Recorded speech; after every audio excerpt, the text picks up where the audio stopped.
Hello guys, कैसे हैं आप सब। आई होप आपने मेरा होमवर्क कर लिया होगा एंड आपको जो डाउट आ रहा है आप कमेंट सेक्शन में मुझे बता रहे हैं। तो चलिए, आज का क्लास बहुत ज़्यादा इम्पॉर्टेंट और बहुत ज़्यादा एक्साइटिंग भी होने वाला है, क्योंकि आज मैं आपको कॉमर्स का सबसे इम्पॉर्टेंट चीज़ पढ़ाने वाली हूँ एंड वो है आपका बैलेंस शीट। यस, आपने तो किया ही है 11 में बैलेंस शीट क्या होता है, बट आज आपने जितना कंपोनेंट्स किया ना बैलेंस शीट का वो सबको मैं आज अरेंज करूँगी, ठीक है ना। कैसे बुक्स को शेल्फ में डालते हो, इंग्लिश की है, मैथ्स की है, साइंस की है, वैसे मैं यहाँ पे ऑर्गेनाइज़ करती हूँ एंड ये आपको बहुत काम देने वाला है कैपिटलाइजेशन मेथड में और एडमिशन ऑफ अ पार्टनर और सब चैप्टर्स में भी, ठीक है ना। तो चलिए, सबसे पहले हम लाइबिलिटी साइड से स्टार्ट करते हैं। आपको पता है लाइबिलिटी में सबसे पहला हेडिंग होता है जिसको हम लोग इक्विटी या शेयर होल्डर्स फंड बोलते हैं। अब इक्विटी या शेयर होल्डर्स फंड से क्या मतलब है दीदी, मुझे कुछ नहीं पता। Don't worry, I am there, why worry. Listen, आप जब कैपिटल होता है ना, वो कैपिटल को बहुत छोटा छोटा टुकड़ा करते हैं जिसको हम लोग शेयर्स बोलते हैं, और वो शेयर्स हम इशू करते हैं किसको, पब्लिक को कर सकते हैं, अपने रिलेटिव्स को कर सकते हैं, जिसको चाहे कर सकते हैं। मतलब हमको अपना पास मेरा इतना पैसा नहीं कि मैं अकेले ही बिज़नेस में कैपिटल लगाऊं, तो मैं बहुत लोगों से पैसा मांगती हूँ कि आप लोग थोड़ा थोड़ा चंदा जैसा दान दो और आपको मैं बदले में क्या दूँगी, मैं आपको मालिकाना हक दूँगी। मतलब आप मेरे कंपनी में, मैंने शेयर्स हैं मेरे और ये आप हैं, मैंने आपको शेयर्स दिए और आपने मुझे बदले में पैसे दिए, और मैं शेयर्स तो दी प्लस मैं आपको मालिकाना हक दे रही हूँ। लिख लो, हिंदी में ही लिख लो, मैं आपको ऑनरशिप राइट दे रही हूँ। ऑनरशिप राइट कितने का, जितने का आपने शेयर्स ख़रीदा है। मान लो आपने 10 रुपये का 10 शेयर्स ख़रीदा है, मतलब आप 100 रुपये के मालिक हैं मेरे कंपनी में। ऐसे नहीं बोल सकते, आज मैं रिलायंस का शेयर्स ख़रीदी हूँ तो मैंने जितना भी शेयर्स ख़रीदा है मैं भी मालिक हूँ रिलायंस कंपनी का। जी हाँ, अब आपको कोई बोलेगा कि रिलायंस मुकेश अंबानी का है तो वो गलत है, ओके ना, मेरा भी है वो, समझे। तो चलिए, अब देखिए, हमने शेयर्स देख लिया। अब जो पैसा शेयर्स बेच के आता है या शेयर्स से आता है उसे हम लोग शेयर होल्डर्स फंड बोलते हैं, ठीक है ना। इसको ऑनर्स फंड भी बोलते हैं। आपने पढ़ा होगा बीएसटी में कितने तरीके के शेयर, और ये जो पैसा आता है ना उसी को शेयर कैपिटल बोलते हैं। जो शेयर्स से पैसा आता है, the money which we get from issuing of shares is called share capital. अब कितने तरीके के शेयर कैपिटल होते हैं हमारे पास, हमारे पास 3 तरीके के शेयर्स होते हैं, मतलब 2 तरीके के शेयर्स होते हैं, इक्विटी शेयर, दूसरा प्रेफरेंस शेयर्स, आपको पता होगा। और जो पैसा इक्विटी से रेज होता है उसको इक्विटी शेयर कैपिटल बोलते हैं, प्रेफरेंस से होता है प्रेफरेंस शेयर कैपिटल बोलते हैं। आपने बीएसटी में पढ़ा होगा, ठीक है ना। मैं जानती हूँ, इसमें इधर उतना नीड नहीं है, इशू ऑफ शेयर्स में फिर से मिलेंगे। रिजर्व एंड सरप्लस, अच्छा ये बहुत अच्छा चीज़ है। आपने जब 11 में trading account, balance sheet, final accounts बनाया था, तब आप क्या करते थे। आपका सबसे पहले क्या बनता था, ट्रेडिंग अकाउंट, फिर पीएल बनता था, फिर बैलेंस शीट बनता था। आपका पीएल में एक नेट प्रॉफिट आता था, याद है, ट्रेडिंग में आता था ग्रॉस प्रॉफिट, उसको ट्रांसफ़र करते थे पीएल में, पीएल में आता था नेट प्रॉफिट, नेट प्रॉफिट को कैपिटल में जाके ऐड करते थे ना, लॉस होता था तो माइनस कर देते थे। वही है रिज़र्व एंड सरप्लस, ठीक है ना। ये रिज़र्व एंड सरप्लस को भी हम ऐसे ही डील करते हैं। रिज़र्व मतलब कोई प्रॉफिट का पार्ट को आप मान लीजिए फ्यूचर लॉस के लिए बचा के रखें, रिज़र्व करके रखें, और सरप्लस का मतलब तो प्रॉफिट इटसेल्फ, ओके।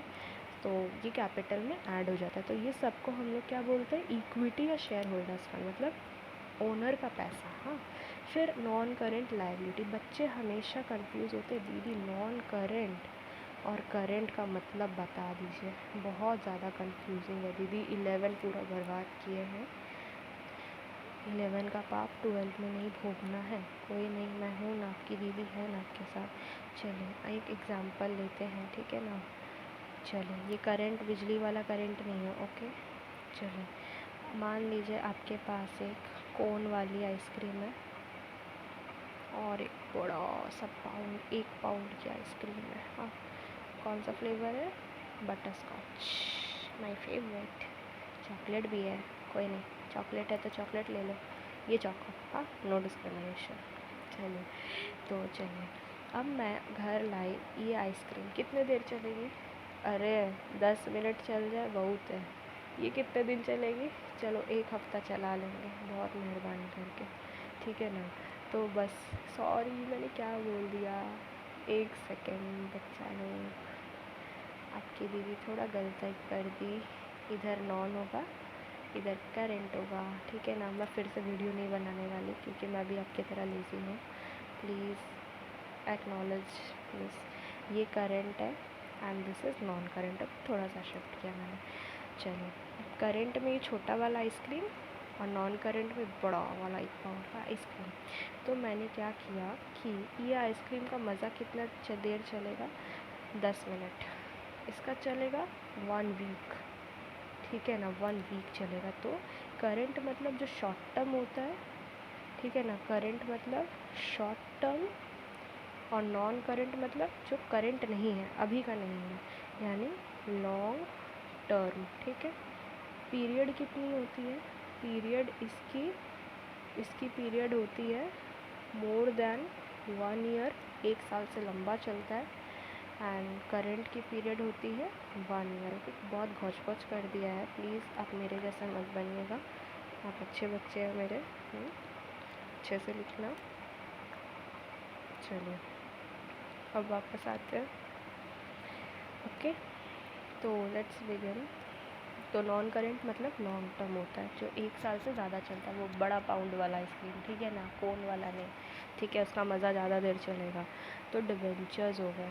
डिबेंचर्स क्या होता है? डेट कैपिटल, हम पढ़ाएगा बाद में आपको, वो सेकंड टर्म में है, so don't worry from now let's go to long term borrowings. Long term borrowings समझ नहीं आ रहा, टर्म में ही है, लॉन्ग टर्म में यानी लंबा चलेगा। लॉन्ग टर्म के लिए बोरो किया है हमने, होम लोन हो गया, स्टडी लोन हो गया, कुछ भी हो सकता है, ठीक है। लॉन्ग टर्म लोन प्रोविजन, ये non current. Current is very easy. Creditors आपने देखा था जिनसे पैसा उधार लेते for 1 year, short period of time, 1 साल के, 1 महीने के लिए, 2 महीने के लिए, 1 वीक के लिए, 10 दिन के लिए, ठीक है। आउटस्टैंडिंग लाइबिलिटीज़ क्या होती है? रेंट है, पे करना है, नहीं पे किया। बिजली का बिल है, पानी का बिल है, नहीं पे किया, तो वो क्या लाइबिलिटी बन गई है हमारी। बिल्स पेबल, बिल्स पेबल मतलब किसी को पैसा चुकाना है, याद है ना, promissory note, bills payable, bills receivable. 11 का पाप किए हैं तो कमेंट में बता दीजिएगा, हम पाप किए हैं, हमें नहीं पता बिल्स रिसीवेबल क्या है। ओके, चलिए एसेट साइड देखते हैं। Asset side is very very very easy, मेरा सबसे फेवरेट साइड है ये।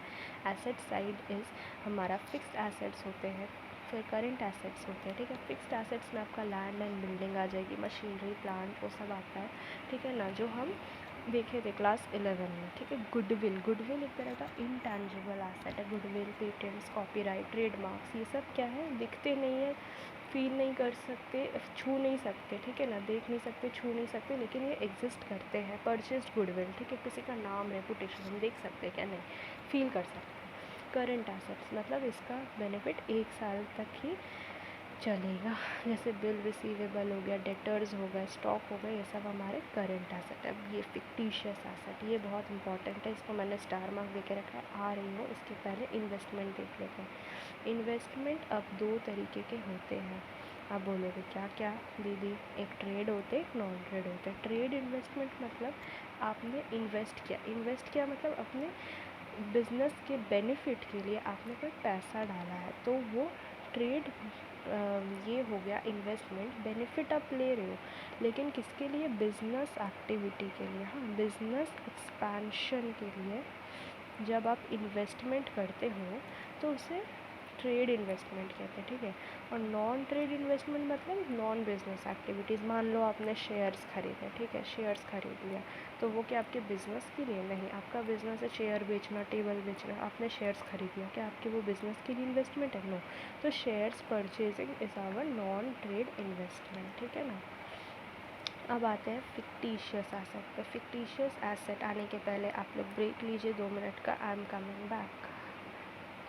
तो फिक्टिशियस एसेट क्या होता है? फिक्टिशियस वर्ड का मतलब होता है ना, फिक्टिशियस वर्ड फ्रिक्शन से आया है, जिसका मतलब होता है देखने में तो है बट है नहीं। याद है वो रेगिस्तान में आपको दिखता है ना, वो उसको क्या बोलते हैं, मैं भूल गई, मिराज ना क्या बोलते हैं ना उसको, पानी है पानी, लेकिन पानी नहीं होता, वही फिक्टिशियस एसेट मतलब जो दिखता है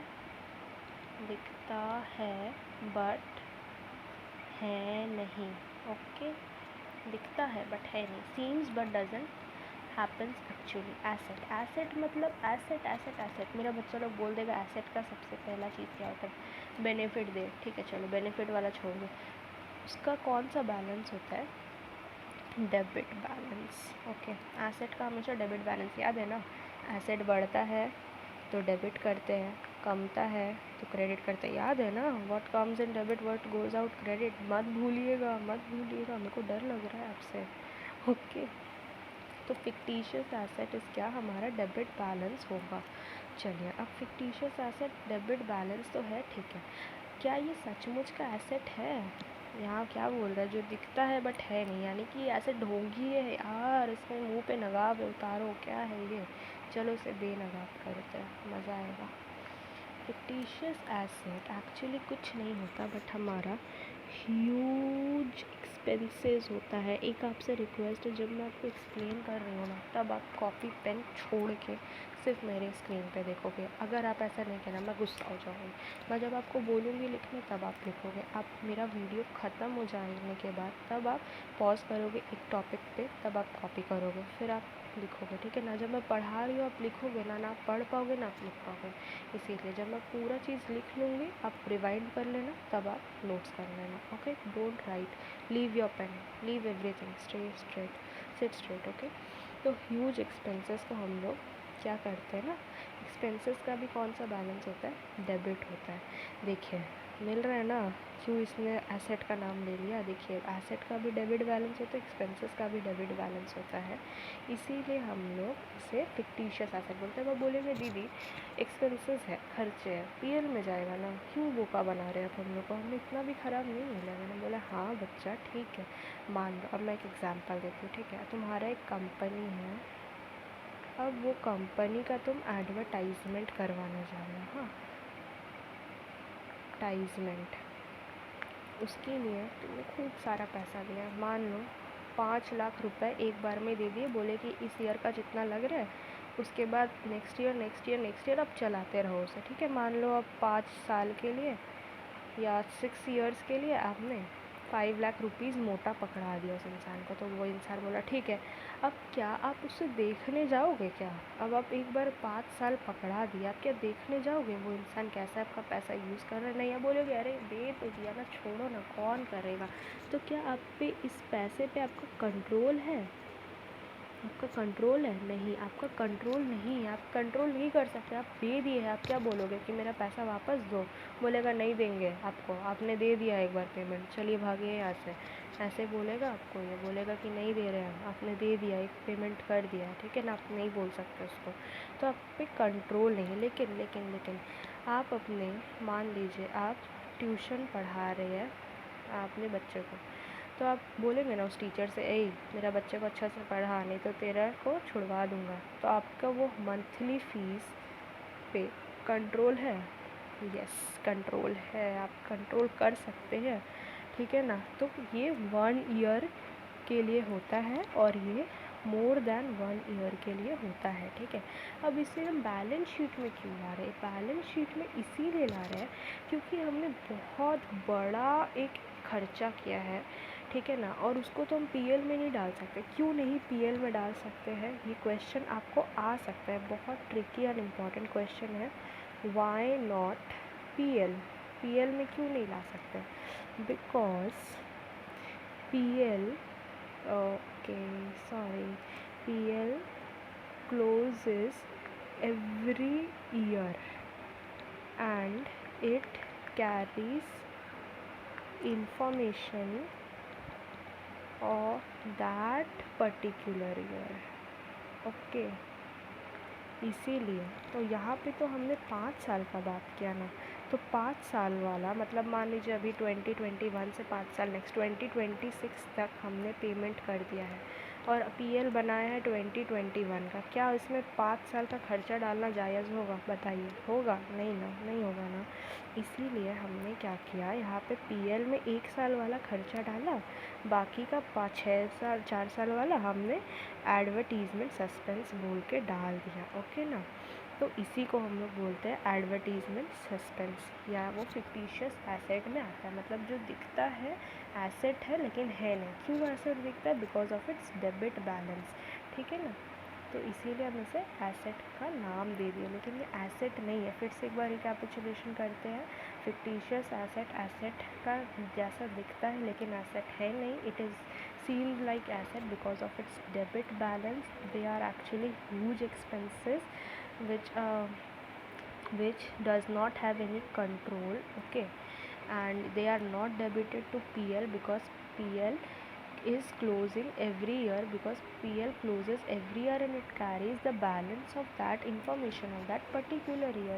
अब आप हम लोग इसे PL से कैसे एडजस्ट करेंगे? अभी मैंने 2021 का PL वाला PL में डाला, बाकी का 4 साल वाला बैलेंस शीट का फिक्टिशियस एसेट में एडवर्टीजमेंट सस्पेंस बोल कर डाला। फिर नेक्स्ट ईयर मैं यहाँ से 1 लाख कमा दूँगी, यहाँ पे 4 लाख के बजाय 3 लाख बचेगा और फिर मैं PL में एडजस्ट करते जाऊँगी। याद है? फिर एक बार जब 5 साल बाद ये बैलेंस ज़ीरो हो जाएगा और मैं इसको यहाँ से हटा दूँगी। समझे मेरा ट्रीटमेंट? ठीक है ना? तो यही है एडवर्टीजमेंट सस्पेंस। अब PL डेबिट मतलब ह्यूज लॉसेस, ठीक है ना? लॉस हो गया आपका। PL डेबिट मतलब क्या? PL है, ये PL अकाउंट है, इसका डेबिट साइड मतलब लॉस। इसको डेफर्ड रेवेन्यू एक्सपेंडिचर बोलते हैं, ठीक है ना? Deferred revenue expenditure, okay. Deferred revenue expenditure मतलब बहुत बड़ा मोटा अमाउंट, ये जो हमने ये देखा था एडवर्टीजमेंट सस्पेंस का, इसको डेफर्ड रेवेन्यू एक्सपेंडिचर बोलते हैं। बहुत ज़्यादा बड़ा अमाउंट में एक एक्सपेंडिचर हमने किया था, ठीक है ना? PL का डेबिट मतलब कुछ नहीं, एक्यूमुलेटेड लॉसेस होता है, ठीक है? एक्यूमुलेटेड लॉस मतलब आप लॉस को कैसे, प्रॉफिट को आप इकट्ठा करते हो, प्रॉफिट को रिज़र्व में जमाते हो ना। ये रिज़र्व की पोटली है, ये रिज़र्व का घड़ा है, ठीक है, और ये एक्यूमुलेटेड लॉस का घड़ा है। मेरा घड़ा बहुत गंदा लग रहा है, I am sorry. This is my loss का घड़ा, ठीक है ना? ये लॉस का घड़ा को हम क्या बोलते हैं? इसे हम PL डेबिट बोलते हैं, क्योंकि debit balance is what? Losses, expense और लॉस। ये एक्यूमुलेटेड है, एक साल का नहीं है, बहुत सारे साल का। 2020 का है, 2019 का है, 2018 का है, बहुत सारे 2017 का है। लॉसेस को एक साथ हमने रखा है, इसीलिए हमने इसे फिक्टिशियस एसेट में डाला। अब आप बोलेंगे एसेट क्यों है? लॉस का ही एसेट होता है, बुद्धू बना रहे हो। हम बोले अरे बुद्धू नहीं बना रहे तुमको, लॉस का बैलेंस क्या होता है? डेबिट बैलेंस होता है, इसीलिए हमने यहाँ पे इसको डेबिट में बना के रखा है और नाम दे दिया फिक्टिशियस एसेट। कि हम बोल रहे तुमको, हम बुद्धू बना रहे हैं एसेट बोल के, क्योंकि इसका डेबिट बैलेंस। समझ में आया? ओके, तो अब हमारा फिक्टिशियस एसेट भी क्लियर हो गया, PL डेबिट भी हो गया, एडवर्टीजमेंट सस्पेंस भी हो गया है। नेक्स्ट क्लास में अब मैं और अच्छे से चीज़ समझाऊंगी। ओके, तब तक सेफ रहिए, बने रहिए, टेक केयर।